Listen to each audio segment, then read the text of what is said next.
Hello, how are you? I'm Professor Luis Carnier. I'm a Brazilian professor, Master in Business Administration. First of all, I thank you very much for connecting us. The purpose of this meeting is to discuss how companies can prepare themselves to face the periods of turbulence. As you know, the economies in most emerging countries were not performing well in the last years, but now the world's economy seems to be recovering. It's a good moment to think about how company can grow, how company can succeed in times of economic change, economic turbulence, for example.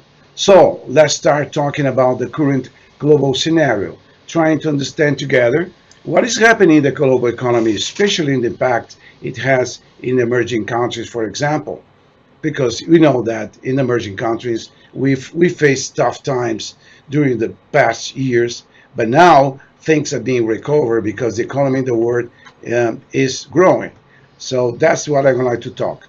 We talk about business strategy in context of economic changes, utilizing most of the theory, but also practical examples in the adaptation of a strategy of a company can use to face this period of a crisis and how we can cope with new strategies to have a better development of companies, for example, in developed countries.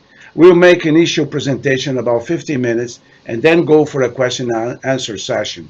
Question and answer session with the help of our assistants that are here beside me and subjects that we're going to discuss today among the other topics of this short-term program that we'd like to talk about that we have here. We're going to have here in Brazil. Yeah, in January, in July, August, and September, we're going to have those programs in Brazil, California, New York, and in Europe, like in Italy and London, for example. Short-term programs that we will present you later, okay? And we'll be inviting you to participate on those programs that will be very interesting.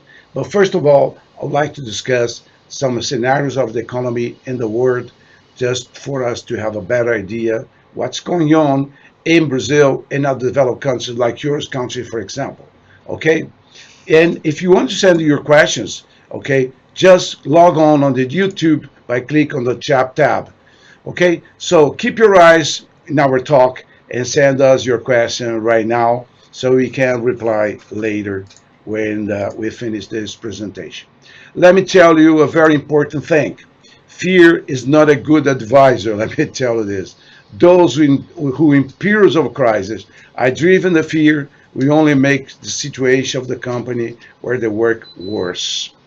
And we only make their career situation worse as well if you're in fear. On the contrary, we need to pull all the strength and fight and need to seek for new ideas, reach for new ways, just as you are doing now, because you are attending us in this presentation and that you're going to see this better for your mind. For example, a lot of companies only prosper when they grow if you don't have fear. Okay, let's talk about now about ourselves, for example. Now, a lot of professionals have stand out for their new ideas, and that's very outstanding. For launching new action, their careers and prospering. What I want is to help you to be one of those professionals by not having fear. My intention is take a look at your company and base some of our suggestions, and I'll present you right now, and probably you'll be able to grow according to what we're going to discuss. Please have a look on the information I'm showing the screen right now. These are the most recent forecasts from the IMF about the world economy growth. This is the coming years, for example. See that advanced economies, for example, in the world, those economies led by United States and Germany. They grow little, but they grow this year. They will grow even a little more than they have in the last 2 years, for example, and a rate of 2.5% a year.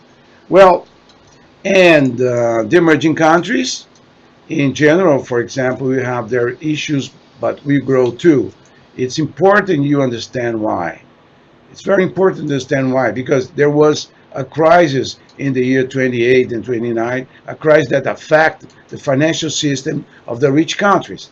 There was a capital immigration from developed countries to poor ones. Since 2014, Since the moment, until the moment, developed companies in Europe, USA started growing again. These capitals that are flew to emerging markets starting in the way back to rich countries. Due to this, the dollar has regained its value against other words, currencies, for example. And with the last capitals in emerging countries, economy development was affected. There is no way to escape from this. See now what is happening in the emerging countries economy. Those emerging countries economies that grew strongly in the year 2010 and 2011 stopped growing so fast in 2015, growing just 4.0%. In the IMF's expectation for this year of the 2018, it's slightly recovered at the rate of 4.7%. Of course, it's an average, and unfortunately, Brazilian economy is pushing down this average, together with the Russian economy, which is also suffering. We know that political decisions have influence over economic performance all the time. It's in each of those countries there were mistakes that took their economy slightly better or slightly worse in the current global scenario. That reminds that reminds me that the famous opening of Lionel Tolstoy in the book Anna Karenina. Probably you have read that book. In this wonderful book, the author says that happy families are alike, while every unhappy family is unhappy in its own way. The economy is more or less the same. When things go well, the governments are geniuses, markets are well organized, families are buying and selling everything. But when the economy shrinks, the analysts look closer and realize that each country is doing some different nonsense actions, just to give an idea. And the crisis will be more or less intense in each region for a different reason. In Brazil, it's not different. It's a major political instability. In Russia, similar issues took place, increased by deep dependence of the country on petroleum exportation. Similar to that is happening in Venezuela. China is a transitory period from a state controlled economy for an open market driven economy. Happened the same. From an industrial economy to a service based economy, and this transition are not easy to deal with. Well, finally, every country has a story to tell when explaining why things getting worse and sometimes getting worse and worse. But the fact is that the world is not going to be a collapse. That's a good idea. Please take a look in the table. I'm showing to you right now the global economy might grow, say 3.6% a year, which is more than what the world grew last year, led by emerging countries that may grow around 4.7 in the year 1818, almost double of the developed countries' growth rate, for example, which may be around, say, 2%. So, what can say, dear friends? If someone was waiting for the end of the world, if someone is betting to the total collapse, it will be necessary to wait a little bit longer because the world economy is going well, besides the problem of some economical aspects. And my suggestion to every manager at this moment is to work hard. Work hard. Try to dry your tears and don't give up. I'm going to talk about the companies from all over the world with the highlights to the companies of emerging countries that are doing face how they are faced adverse scenario. And I'm going to start talking about the perspective of internationalization of your business, for example. The dollar is stronger in comparison with other currencies. You already know this, right? The emerging countries' economy is getting slower, while the developing countries' economy is recovering. That that you already know as well.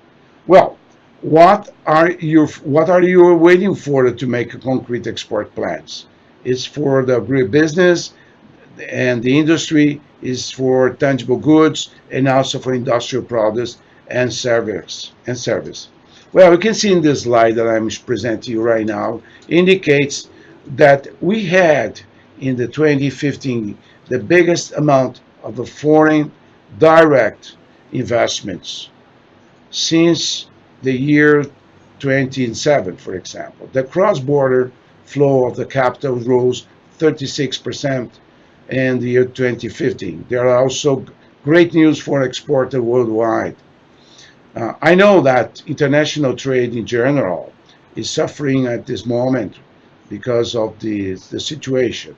But the same example, U.S. imports meat increased more than 80%, and they are now having more appeal in the American market, for example.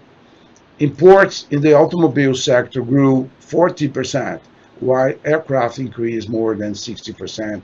It means that while someone are crying, there are people working and making money with that. Okay? I know that not all of business segments can go international.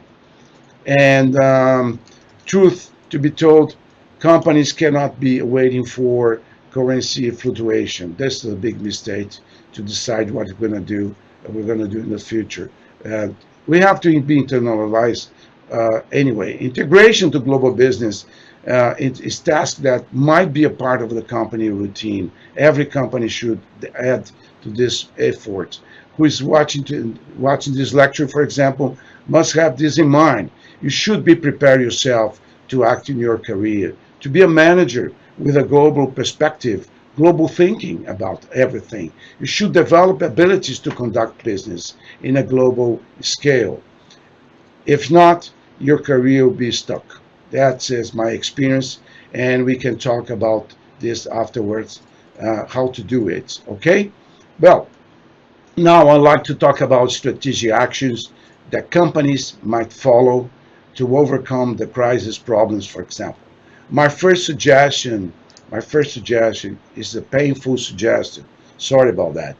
Is downsizing your company. Downsize is reducing the company's operations. A strategy helps maintain main activities organization operation, but with widespread cost cuts, reducing the company size, an alternative to downsize with similar effects on spending, but other results under the managerial point of view is downscoping. Downscoping means making specifically located spending cuts in the an attractive business unit, for example, not centrally to the company's business scope, right? I think it's clear. Let me give you an example of that and make things more clear. An example that is easy for you to understand. The company Microsoft recently decided to implement this plan, reducing drastically the number of employees um, in its telephone area, for example, allowing the companies to focus on areas of software, especially in the Windows suite. But both downsizing and downscoping, well, promote cuts in the company expenses, a very expressive cuts, but they strongly affect revenue and had the difficult reality of cutting jobs. Precisely when the economy is in a bad shape, one of the worst decisions I know that a manager must take is or her life is to have people fired. Well, but some options that you should consider before taking more drastic measures. And and those are the strategic alliances you can conduct, you can develop. This alliance reduce costs, promoting cost sharing between rival companies. It's a very good strategy I can show you. I'll give you some examples to make it easier for me to explain here. There are three main types of strategic alliances. The first type effect is called synergistic. It's called synergistic because it aims to explore synergies between competitors. That's a very good idea. Seeking scope economies an option to loss of scale economies provoked by the crisis.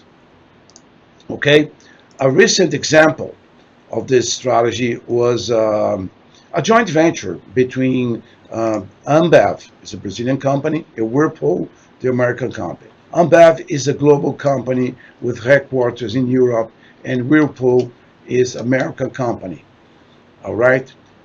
Together, those two companies, they create a company to explore the market of a blend, develop a homemade drink market in Latin America, for example, and blend its kind of appliances used for make drinks at home. That's a very good example. In insulation, neither company would be a market, but together their chance of a success is higher because they got together and they have a synergy in the operation. Another strategic alliance option goes in the popular name of franchising. Probably you know this better. This is a spectacular way to attract partners and investors all over the world that today dominate the retail worldwide. It's a company without resources to expand. You can launch franchises and expand your capital that will have been used to boost competitors. This was the case of Mexican retailers, companies that overcame economic restriction, attracting local and foreign investors and in their activities. While the overall Mexican economy will grow 2.5% this year, franchise companies will increase their revenues by about four times. But there was one more alliance that I would like to leave out, especially because I can save your company in times of crisis. Let me tell you about that. These are called complementary alliances, which is a little bit different than the other alliance. They look very much like the synergistic alliance, but have something different. But in this case of a complementary alliance, we may say that two or more firms exchange part of their operations. All right. Again, we give an example of how to do that. The BRF Foods of Brazil and the Singapore food industry struggled for the food market in Asia, but both did whole process from production to distribution. And it turns out BRF Foods is much stronger in the production, while the CFI, is stronger in logistics. With the alliance between those two companies, BRF Foods can devote more intensively food penetration, leaving the market, going to the market of Singapore by having this partnership offering structure and local logistic, leaving production to BR Foods, and both companies are doing so well. Okay, just to remember that. At the end, we have a time for questions, so please send me your questions via chat, for example. Click at the right side of your screen. Okay? Well, I'd like now to give you some examples of and suggestions of strategies to face the crisis in your country. Strategy for companies operating with a focus on differentiation. Strategy for companies that offer a greater quality products and service. When a crisis knocks their front door, the sales are weak. You know that. What must the manager looking to offer more sophisticated products have to do? What you must think of doing in that situation? Well, my first suggestion is still to perfect the quality. Don't give up. And this is the first strategy being suggested here, as you remember. The increased quality strategy means the organization finds the new methods and ways to better understand what their customer expectation is and how to enhance their products. The result can be a, a commitment of not losing customers and have a more economical options, for example. All I'm in some cases where increase the price. When increase the price, helping to recover the lost margins by lower sales volumes, for example. Okay. Another things you can think of to deal with effects of the crisis is to invest in innovation. Innovation. The innovation strategy aims to offer a product able to contain that's things that will be something new for your clients and escaping from the competition of your competitors, for example.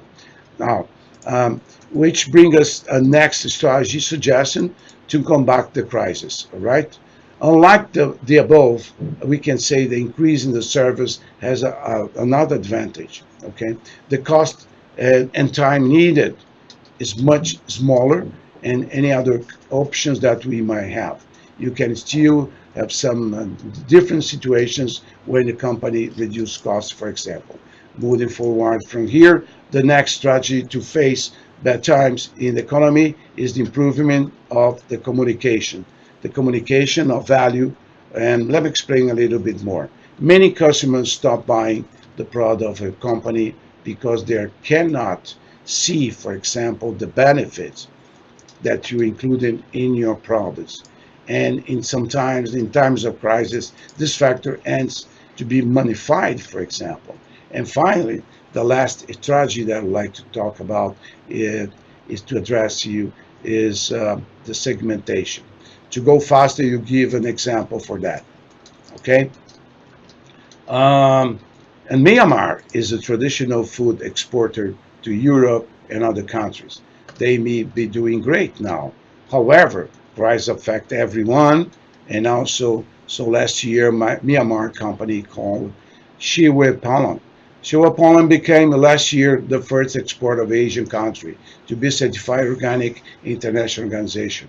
Their goal was to reach a new market, a market with greater purchasing power through a more health and conscious market positioning. Got it? That's it. That's what they do. Given that I have no time left and reach the end of this presentation, and I want to thank you again for being here today with us. I know the topic is difficult, and I know that at the moment the economy is changing again, and the economy is a moment for recovery, and hopefully these ideas and tips will help you to develop a market strategies and strategies aimed at both moments of economy change. uh, and now I'd like to talk to you and like to hear your questions that you sent to us. But before reading your questions, I would like to share with you that IBS is working in some very traditional universities around the world, universities that offer now with IBS scholarship for students like you all over the world, students interested in attending our programs. We organize our programs at the Americas International College here in Brazil and the State of University of New York, for example, at New Paltz, the State University of New York at Albany. This is another associate that we have. And you can attend also class at the California State University at Northbridge. Okay? And also we have classes at University of Laverne, both of them located in California. We also work with the Pearson College in London, located in the main center of London City, and the Cuoa Business School in Europe as well, located in Italy. The programs take place during the 2 or 3 weeks of classes, depending on the date. Is include also companies visits. They are taught all the courses in English by PhD professors with a very good experience. The programs we approach several business areas, such as marketing, for example, innovation, globalization, management, and so on. To apply those scholarships, do not forget the deadline. That's very important. Text with the extended program in August 11th.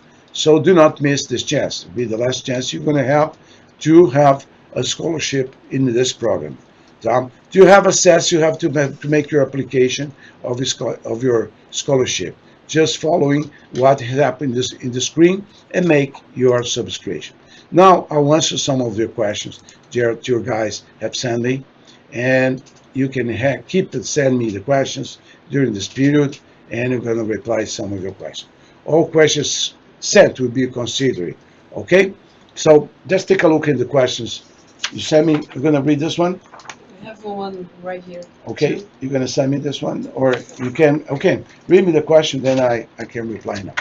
Marta Bugarska from Poland asked, what are the most common mistakes made while developing a company? Well, the big mistake done when develop companies being developed, the big mistake is not having strategic planning. You have to plan what you do.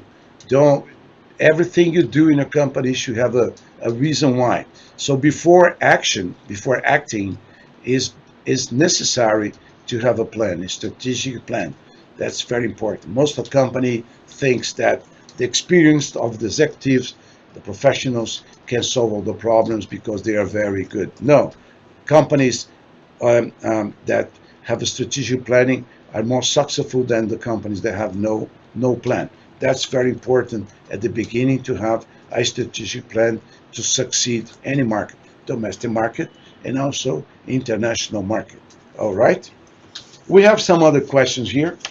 I like to take for the questions that we received from before this presentation. And now one kind of questions come from them from uh, um, one of the assistant called Denver, the country from Philippines. Denver, hi, how are you, Denver? The question is the current rise of startup companies the reason why we have economic turbulence? Hmm. No, I don't think so. Well, I think the economic turbulence is the reason that the is the opposite. Okay, the economic turbulence is one of the reasons we have a lot of startup companies because when you have the crisis, when you have a turbulence, we have a uh, tough times. You create the turbulence, create uncertainty, right? So when the certainty, some companies cannot move as they used to move, and some companies they uh, they go bankrupt. And in the crisis, as you said, as I said, is the opposite. In the crisis, in the turbulences, that we create startup companies. The startup companies so are created in times of turbulence. It's more provocative. You have to innovate. So that's the reason why in the economic turbulence we have the startup companies. So in replying the question, it's not the startup companies the reason why we have economic turbulence. It's the opposite. We have economic turbulence because we have economic turbulence. We have startup companies growing all the time. This is a question from Philippines, Denver. Thank you, Denver, for the questions. We have another question here from Philippines, Alexandria. What do you think is best industry to invest in now in developed countries, specifically if it's possible? How do you stay at a competitive advantage given this economic turbulence in business environment? Thank you for the question, Alexandra. What you ask me is, what do you think is best industry to invest in now? I think best industry in turbulence times, in tough times, is services. Let me tell you this. Products are very similar all over the world. The difference that makes the real difference is services. So if you are in services, you are on the right track. In my opinion, service. And when you talk about service, means do something different from the others. You have to look for a differential that is not being offered by your competitors. That will be the key essence of a success, especially in developed countries. Better service. I think the Philippines is not different from Brazil. Service sometimes are poor. Every time, everywhere. For example, I'll give you an example. You go to a shop to buy a product. Tell me frankly, is the people that attend you, the shopping sales, the people themselves who is attending you, they are really prepared to sell the product? No, they don't know the product. They don't know to talk about the product, how to service you in the shop. So I think service is the answer for a lot of questions in turbulence time. Thank you, Alexandra. We have another question here from Canada. Dimitar. Dimitar asked me here, what are your thoughts on globalization and its impact on competition? And what separates the great leader from a good one? Well, one for two questions. Well, for the first one, what are the thoughts on what my thoughts? He asked me, what my thoughts of globalization and its impact on competition. Look, globalization is avoidable. Globalization means countries are selling products and services everywhere. So globalization is is not is globalization came to stay. A bit better saying. So the impact of the competition is you have to look at two sides. I used to say that the glass is half full, right? If you are positive, you look you think in a positive way, globalization brings what? More competition, more information. Um, Globalization brings to your company more clients, for example, because you used to have only clients in your country. Now you have clients and customers all over the world. That's the positive way. The negative way you must be prepared is that you have a tough competition in your country that you don't didn't have in the beginning. Now you have a competition all over the world inside your country. So competition, the competitiveness in globalization is very critical. But you have to be prepared because globalization came to stay, right? And the second question, which is more about human behavior, right? What separates a great leader from a good one? Look, I think you asked me, great leader and a good leader. Let me tell you, there was just one leader. There's no two type of leaders. There's a leader, those that are leader and those that are not leader. Okay, what they if you're a leader, you're good. If you're a leader, you're great. If you're not a leader, you're not great. You're not good. I think that's a very good uh, answer for your question. I think, right? You have to separate leader from managers. I used to say managers are not those, they're not leaders. I know that you have a lot of managers that are leaders, but there's a separation. Now, leader, okay, manager manage things, leader manage ideas. I think it's a very good definition that can separate what is to be a leader and what's not a leader. Okay, we have more questions. No, just this one. Just that. Send me your question. Don't give up. Send the questions. We're going to finish this presentation right now, but all the questions that you send to us will be replied by mail. And again, I would like to see you in one of our courses here in Brazil, in California, in London, in Italy, everywhere. But don't forget scholarship. The end of the scholarship time for application will be 26th of August, right? Okay, so don't forget that is time's running fast. So don't forget your application, and I'm going to see you there, probably in California or London or in Italy. Thank you very much for your attention, and see you next time. Thank you.